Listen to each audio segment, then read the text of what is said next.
দীর্ঘদিনের ন্যায্য দাবিকে সামনে রেখে এবার অঙ্গনওয়াড়ি কর্মী এবং সহায়িকারা তারা সরব হয়েছেন।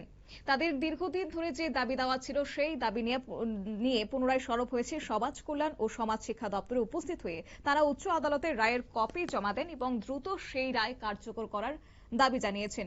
মূলত যেসব অঙ্গনওয়াড়ি কর্মী এবং সহায়িকারা অবসর গ্রহণ করেছেন তাদের জন্য গ্র্যাচুইটি এবং সামাজিক সুরক্ষা প্রদানের বিষয়ে সুপ্রিম কোর্ট স্পষ্ট রায় দিয়েছিল।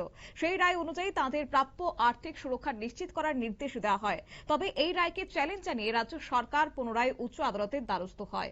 উচ্চ আদালতের সেই মামলায় সরকারের অবস্থান খারিজ হয়ে যায় এবং অঙ্গনওয়াড়ি কর্মী ও সহায়িকাদের পক্ষে রায় বহাল থাকে। অর্থাৎ দেশের সর্বোচ্চ আদালত ও উচ্চ আদালত দুই ক্ষেত্রে তাদের দাবি আইনি স্বীকৃতি দিয়েছে। এই প্রেক্ষিতে আজ কর্মী ও সহায়িকারা একত্রিত হয়ে দপ্তরের রায়ের কপি জমা দেন। তাদের একটাই দাবি, আর দেরি নয়, অবিলম্বে আদালতের নির্দেশ বাস্তবায়ন করতে হবে।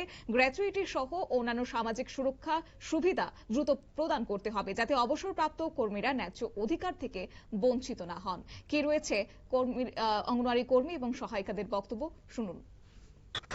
আমরা অঙ্গনওয়াড়ি ওয়ার্কার হেল্পার তরফ থেকে আমরা এখানে আসছি। আমাদের যে গুজরাট হাইকোর্টে আমাদের অঙ্গনওয়াড়ি কর্মীদের গ্র্যাচুইটি নিয়ে যে কেস এসেছে, ভাবছি যে আমরা ওই কেসের রায়ের মূল্যে ভাবছি আমরাও পাবো, কিন্তু দেখা যায় যে ওইটার কোনো মূল্য আমরা ত্রিপুরাতে পাচ্ছি না। তখন আমাদের ত্রিপুরার অঙ্গনওয়াড়ি ওয়ার্কার হেল্পাররা মিলে কেস করেছে, কিন্তু এটা তো আপিল করেছে। তারপরেও আমাদেরকে আপিল করাতে আমরা আবার সুপ্রিম কোর্টে আমাদের কেস করেছি বিভিন্ন দাবি নিয়ে। সামাজিক সুরক্ষা, তারপরে সমকাজে বিভিন্ন গ্র্যাচুইটি নিয়ে। আমরা কিন্তু জিতেছি, তারপরে আমাদেরকে গ্র্যাচুইটি দেওয়ার আমরা কোনো কিছু পাচ্ছি না। এই কারণে এখন আমরা আমাদের কেসের রায়ের কপি টপি সব নিয়ে আমরা এখন ডাইরেক্টর অফিসে আমাদের কপিগুলি জমা দিতে আসছি আর কি, যাতে 1 মাসের মধ্যে আমাদের এগুলি দেওয়া হয়। কোর্টের রায়ের পরেও সরকার দিচ্ছে না। কোর্টের রায়ের পরে তো আমাদের কাগজপত্র আমরা জমা দিব, এবার দেখবো আর কি আমাদের দেয় কিনা। কর্মীদের অভিযোগ, দীর্ঘদিন ধরে আইনি লড়াইয়ের পরও বাস্তবে কোনো সুবিধা হাতে আসেনি।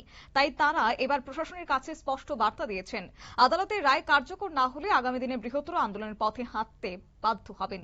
এখন দেখার বিষয় হচ্ছে আদালতের স্পষ্ট নির্দেশের পর প্রশাসন কত দ্রুত পদক্ষেপ গ্রহণ করে এবং অঙ্গনওয়াড়ি কর্মী ও সহায়িকাদের দীর্ঘ প্রতীক্ষিত অধিকার কত দ্রুত বাস্তবে রূপ পায়। নিয়ে নিচ্ছি ছোট্ট একটি বিজ্ঞাপন বিরতির, সঙ্গে থাকুন।